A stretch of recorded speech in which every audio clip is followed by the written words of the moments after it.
School is an 18-year forced government training program that sterilizes the potential for brilliance in children. Those who actually survive schooling and survive conformity and continue on to think for themselves truly are a rare breed. All children start out as curious, highly experimental minds, and then one day they're sent to school. Mandatory schooling has never consisted of anything but the memorization of monotonous dead facts and training children to master repetitious behavior.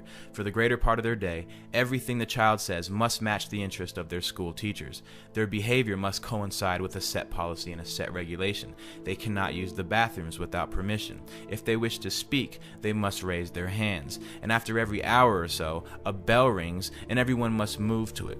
It couldn't be any more slave-like. And this type of training becomes a ritual for the child. It becomes the plot background for their television shows and books, or the ideology taught to them by a teacher or a parent. An entire monoculture is being developed here, stripping children of their power to cause trouble for the state at an early age, training them to be good servants of the politically correct. Their environment is much like a prison, by the population lacking any ability to check the authority of the warden. The process becomes a matter of rubber stamping. They have no control over their entire lives, which is directly related to youth violence, because the only control they have is between each other. Mandatory schooling produces children who are either terrified of the tyranny of others or have been raised to perpetually exploit the conditions of others. It's just like the prison system, forced cohabitation. The child's presence in certain buildings and their engagement in state-regulated behavior is under penalty of imprisonment. An entire army of truancy officers have been hired to make sure that no child is on the other side of the bars.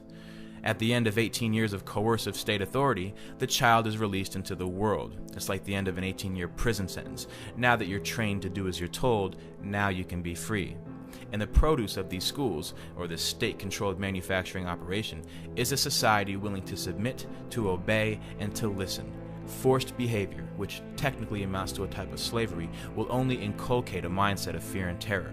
You need to be somewhere at a set time, either at the orders of an authority or a bell. Everyone in one mass shifts to another position or another place to engage in a new activity.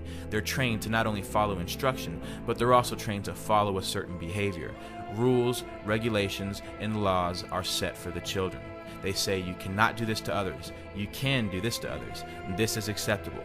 This is not acceptable. Standards of culture, morality, and behavior are imprinted into these new young minds that are in the blossoming stages of development. Their minds are being intercepted by the state and molded to conform to state standards. The first lesson they teach you is the orders of authority. The second lesson is to work with each other to achieve the desired ends of those in control. If a group of children are taught to engage in the same behavior regardless of what they want to do, then they will never fight back as adults. And this is your group of tenants who will live in roaches and never call the health inspector. This is your group of citizens who is easily terrified by police officers into voluntarily giving up their rights. This is your group of workers who surrender their lives to the corporation who tells them how to dress, how to speak, what time to wake up, which means they essentially tell you what time to go to sleep if they tell you what time to wake up. This is nothing new. These are the fruits of mandatory schooling. If we look into the roots of 19th century industrialism, the Civil War demonstrated to industrialists and financiers how a standardized population trained to follow orders without significant thought could be made to function as a money tree.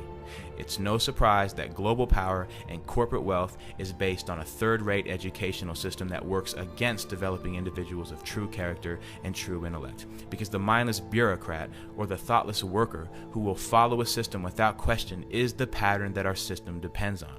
And this is what school produces. The system is not designed to educate the public, which is why federal and state bureaucracies call the shots, not the parents, not the local school boards. Every law is harshly enforced with maximum punishments. The tone of a principal is much like the tone of a warden, with no check on his authority. They will always have a way of using coercive ability to enforce a standard on the population. Strict punishment awaits any kid who disobeys this ruling force. This is the reality of government training. The state doesn't care if children are homeless or on the streets or suffering from malnutrition and hunger, but the second the child fails to appear in school at the scheduled time, like a court date, the police are alerted. Until we abolish mandatory schooling, your child will be brought up as a slave so that he can accept becoming a slave later in life in adulthood.